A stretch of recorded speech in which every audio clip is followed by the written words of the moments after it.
আমি সচিব, ধানমন্ডি থেকে। ঘটনাটি আমার বড় ভাইয়ের থেকে শোনা। আমি ধানমন্ডির একটা সরকারি কোয়ার্টারে থাকি। এই ঘটনাটি সেই স্থানের সাথে জড়িত। ঘটনাটি ঘটে 2003 সালের আশেপাশে। আমাদের কোয়ার্টারের বর্ণনা দিতে গেলে বলা যায়, কোয়ার্টারের গেট দিয়ে ভেতরে প্রবেশ করলে হাতের ডান দিক থেকে 5 নম্বর বিল্ডিং আর হাতের বাম দিক দিয়ে 6 নম্বর বিল্ডিং। 2 বিল্ডিংয়ের মাঝে চওড়া হাঁটার পথ দিয়ে সামনে হেঁটে গেলে হাতের বাম দিকে 7 নম্বর বিল্ডিং। এই 3টা বিল্ডিংয়ের মাঝে হাঁটার পথ ঘেঁষে ছোট একটা মাঠ। 2003 সালের দিকে আমাদের মাঠে প্রায় প্রতিদিনই সকাল থেকে বিকাল পর্যন্ত এলাকায় বড় ভাইরা ক্রিকেট খেলতেন। দীর্ঘ সময় ধরে মাঠে খেলাধুলা করায় অনেকে বিরক্ত হতেন, তাই অনেক সময় স্থানীয় কিছু এলওটিগণ এর বিরুদ্ধে প্রায় কথা বলতেন। কিন্তু ওই সকল বড় ভাইয়েরা এইসব বিষয়ে খুব বেশি একটা তোয়াক্কা করতেন না। তাই এক পর্যায়ে স্থানীয় ওই এলওটিগণ তাদের বিরুদ্ধে চক্রান্ত করে। রাস্তা করার নাম দিয়ে প্রচুর ময়লা ইট পাথর ফেলানো হয়। এই কাজের মূল প্রতিনিধিত্বের দায়িত্বে ছিলেন মমতা নামের একজন এলওটি। তিনি হিন্দু পরিবারে, তার সন্তানাদি ছিল না। মহিলার বয়স 40-এর উপরে। তিনি এই কাজের মূল প্রতিনিধিত্বের জায়গায় থাকায় বড় ভাইয়েরা তখন এর বিরুদ্ধে কথা বলার অনেক চেষ্টা করেন, কিন্তু তিনি বিষয়টি প্রায় এড়িয়ে চলতেন। একদিন মমতা বাইরে কাজের উদ্দেশ্যে যাওয়ার পথে বড় ভাইদের মুখোমুখি হন। তাকে ভালোভাবে বোঝানো হয়, কিন্তু তিনি বড় ভাইদের অশ্লীল ও খারাপ ভাষায় কথা বলে অপমান করেন। তার এমন ব্যবহারের জন্য চারদিকে তার দুর্নাম ছড়াতে থাকে, যার ফলে বিষয়টি তার মনকে ব্যাপকভাবে প্রভাবিত করে। এরপর একদিন রাতে কাউকে কিছু না বলে তিনি বিষ খেয়ে আত্মহত্যা করেন। সবাই মোটামুটি স্তব্ধ হয়ে যায়। কেউ বুঝতে পারেনি যে এমনটি হবে। তার পরিবারের লোকজন কান্নায় ভেঙে পড়ে। তাদের পরিবারের লোকজন সকলেই ওই বড় ভাইদের মমতার মৃত্যুর কারণ বলে মনে করে। মমতার পরিবার নিজেদের সামাল দিতে দিতে অনেক দিন কেটে যায়। তার প্রায় 6 মাস পর ঘটে এক অবাক কাণ্ড। কোয়ার্টারের 6 নম্বর বিল্ডিংয়ে বারেক নামের একটি এলওটি থাকতেন। এক রাতে তিনি অনেক দেরি করে বাসায় ফিরেন। রাতে খাওয়া দাওয়া শেষ করে তিনি ঘুমিয়ে পড়েন। মধ্যরাতে আনুমানিক 2টার দিকে একজন পুরুষ কণ্ঠ তার নাম নিয়ে ডাকতে থাকে এবং বাড়ির দরজায় ঠকঠক করে আওয়াজ করে। ওই মুহূর্তে তার ঘুম ভেঙে যায়। তিনি দরজার সামনে যান এবং দরজা খুলে গিয়ে দেখেন তার এক প্রতিবেশী বন্ধু সোভান তাকে বাড়ির বাইরে বের হতে বলছেন। বারেক জিজ্ঞেস করেন, কি হয়েছে, এত রাতে ডাকছো কেন? তিনি তার উত্তরে বলেন, আমার মেয়ে হঠাৎ অনেক অসুস্থ হয়ে পড়েছে, তাকে ডাক্তারের কাছে নিতে হবে। এমন সময় কিছু না ভেবে বারেক সাহেব তার বন্ধু সোভানের সাথে সোভানের বাড়ির উদ্দেশ্যে রওনা দেন। পথে হাঁটার সময় বারেক তার বন্ধুকে লক্ষ্য করলেন যে তার বন্ধু কোনো কথা বলছে না। বারেক মনে মনে ভাবতে শুরু করেন, হঠাৎ সোভান কোনো কথা বলছে না কেন, তো চুপচাপ হয়ে গেল কিভাবে? আর এতক্ষণ ধরে হাঁটছি, সোভানের বাড়িতে পৌঁছাতে আজ এত দেরি হচ্ছে কেন? বারেক সাহেব আবার লক্ষ্য করলেন যে সোভানের শরীর থেকে অনেক দুর্গন্ধ বের হচ্ছে। হঠাৎ শরীরে তার কাটার দাগ বোঝা যাচ্ছে। একসময় বারেক সাহেব তার বন্ধু সোভানকে ডাক দেয়। যখন সোভান তার মুখটা বারেক সাহেবের সামনে নেয়, তখনই বারেক সাহেব অনেক ভয় পেয়ে যায়। তিনি দেখতে পান যে সোভানের চেহারা পরিবর্তন হয়ে মহিলা চেহারা ধারণ করেছে। চেহারা ছিল পোড়ার ছাপ, গলা থেকে রক্ত বের হচ্ছে, মুখে বিভৎস হাসি। এই চেহারাটার কারোরই না। 6 মাস আগের মমতা নামের যে মহিলাটা মারা গিয়েছিলেন, এটি সেই মমতা। বারেক আর কিছু না ভেবে দৌড় দেন এবং একসময় অজ্ঞান হয়ে পড়ে যান। পরের দিন তার জ্ঞান ফিরলে তিনি দেখেন তার চারদিকে অনেক লোক জড়ো হয়ে আছে। তার ছেলে তাকে জিজ্ঞাসা করেন, বাবা, গত রাতে আপনার কি হয়েছিল?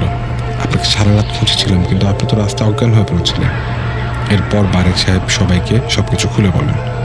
তার কথা শুনে অনেকে হাসাহাসি করে। তিনি সবাইকে বিশ্বাস করতে চাইলেও কেউ তার কথা তেমন গুরুত্ব দেয়নি। অনেকদিন পর সকল বড় ভাইয়েরা মাঠে খেলতে আসে। মাঠে ক্রিকেট বা ফুটবল খেলার প্রস্তুতি নিলেও কেন যেন খেলা শুরু হতো না। কোনো না কোনো সমস্যা হতোই তাদের। একটা সময় তাদের সবার উপর মমতার আত্মার অভিশাপ পড়ে। এখন ওই মাঠে খেলাধুলা প্রায় বন্ধই হয়ে আছে। ওই মাঠের সামনে দিয়ে কেউ গেলে মমতার কান্নার আওয়াজ পেত অনেকেই। পরবর্তীতে মাঠে জায়গাটা ভরাট করে রাস্তা করা হয়েছে, কিন্তু এরপর সেখানে কোনো গাড়ি চললে ছোট বড় দুর্ঘটনার সম্মুখীন হতো অনেকেই। এতে স্থানীয় বাসিন্দারা কবিরাজের শরণাপন্ন হন। কবিরাজকে আনা হলে তিনি বলেন, মমতা নামের মহিলাটির আত্মা চারিদিকে সকল সমস্যা করছে, তাই মমতার পরিবার তাদের হিন্দু ধর্মের রীতি অনুসারে পুনরায় তাকে সৎকার করে। এরপর থেকে সব আস্তে আস্তে স্বাভাবিক হয়ে যায়।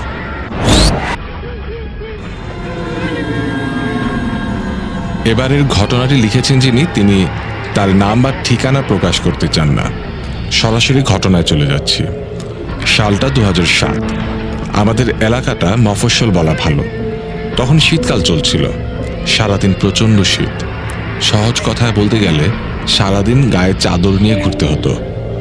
তখনকার সময়টাতে স্কুল পালানো একটা নেশা হয়ে পড়েছিল। পরের দিন যে স্কুলে মার খেতে হতো তা কিন্তু নয়। আমরা ছিলাম 3 জন, আমি, নির্মল আর গনসা। ছোট থেকে বড় হওয়া, পুকুরে ডুবিয়ে গোসল করা, শামুক ভাঙা খেলা সব একসাথেই হতো আমাদের। এলাকায় আমচোর বলে বেশ নাম ছিল আমাদের। বিকেল হলে ক্রিকেট খেলা, সন্ধে হলে আম পাড়া, আর রাত নামা মাত্র পড়তে বসতাম। 3 জনের বাড়ি ছিল কাছেই। আমাদের এখানে একটা পুজো হয়ে থাকে যাকে বলে চৈত্র পূজা। এই পূজার একটা নিয়ম আছে, যেদিন পূজা শেষ সেদিন রাতে একটা জায়গায় গিয়ে একটা মাছ ভাজা দিয়ে আসতে হয় আর পূজা করতে হয়। বালা বলে একজন লোক থাকে, যিনি এই পূজার প্রধান লোক। কথিত আছে পূজার সময় এই বালা নাকি একবারেই পিতলের শক্ত একটা ত্রিশূলকে শক্ত মাটিতে পুঁতে ফেলতে পারেন। তখন তার শরীরে এক শক্তি ভর করে। সেই জায়গাটার নাম ছিল কুমুর পাড়। সেখানে সেই দিন রাতে পুজোতে কি হয় তা কেউ পুরোপুরি বলতে পারে না। বালাকে বললে তিনি বলতেন, এখনো তোমরা ছোট, কিন্তু কৈশোর বয়স যেন অজানাকে জানার নেশায় উতলা হয়ে ওঠে। সিদ্ধান্ত নিলাম আমরা 3 জন একদিন বিকেলে গিয়ে দেখব সেখানে কি হয়। যেই কথা সেই কাজ, কিন্তু ভাবিনি এরকম কিছু আমাদের জন্য অপেক্ষা করছে। কুমুর পাড়ের ঠিকানাটা জোগাড় করেছিলাম নলা কাকার কাছ থেকে, আমাদের কাছের মানুষ। সেদিন আমার এখনো মনে আছে, সারা দিন কুয়াশা ছিল। কুমুর পাড় যেতে হলে খাল পেরিয়ে যেতে হয়। ওই খালের সামনে 2টা নৌকা থাকে। অনেকে আশেপাশের বিল থেকে ঘাস কেটে নিয়ে এসে নৌকা ঘাটে বেঁধে রাখত। বিকেলের দিকে 3 বন্ধু রওনা দিয়ে দিলাম নৌকা করে। খালের কাছে গিয়ে নৌকাতে 3 বন্ধু উঠে পড়লাম। আমি বৈঠা বাই ছিলাম। সুন্দর মতো আমরা যাচ্ছিলাম। দেখতে পেলাম কেউ একজন খালের ওপার থেকে আসছিল। বলছিল, এই কই যাস তোরা এই সময়? জানোস না এই জায়গায় মানুষ দিনের বেলাও যায় না, আর তোরা এসেছিস বিকাল বেলা? আমি বললাম, কিছু হবে না, আমরা এখনই চলে আসব। আমরা যেতে থাকলাম। পৌঁছিয়ে নৌকাটা বেঁধে আমরা সামনে এগুলাম। কুমুর পাড়ের খালের কাছে যেতেই কেমন যেন একটা ভ্যাপসা গন্ধের আঁচ পেলাম। কেমন যেন স্তব্ধ পরিবেশ। একটু ভয়ও হচ্ছিল। আমি বললাম, চল চলে যাই, কোনো মানুষ নাই এখানে। গনসা বলল, আরে বেটা ডরাস কেন, কিচ্ছু হইব না। হঠাৎ হালকা বাতাস বইতে শুরু করলো। গিয়ে দেখতে পেলাম বিশাল একটা গাছ। গাছটাকে পুড়িয়ে ফেলা হয়েছিল, কিন্তু তবুও এত বছর ধরে টিকে আছে। তার শিকড়টা অনেক দূর ছড়িয়ে আছে। বুঝতে বাকি রইল না এখানে আর যাই হোক আমাদের আশা ঠিক হয়নি। চারিদিক অন্ধকার হতে শুরু করলো। যেহেতু শীতকাল ছিল, আমরা চলে আসার কথা ভাবলাম। আমরা 3 জনই নৌকার দিকে এগুলাম। সন্ধ্যা ঘনিয়েছে, আজানের আগের মুহূর্ত। নৌকা চালাচ্ছিলাম আমি আর নির্মল। ভালোই চলছিল সবকিছু। সমস্যাটা বাঁধল খালের মাঝে গিয়ে।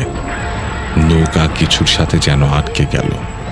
আমি ছোটানোর জন্য বৈঠা দিয়ে নিচে দেখলাম, কিন্তু ভয়টা পেলাম তখনই যখন দেখতে পেলাম নৌকা কিছুর সাথে আটকে ছিল না।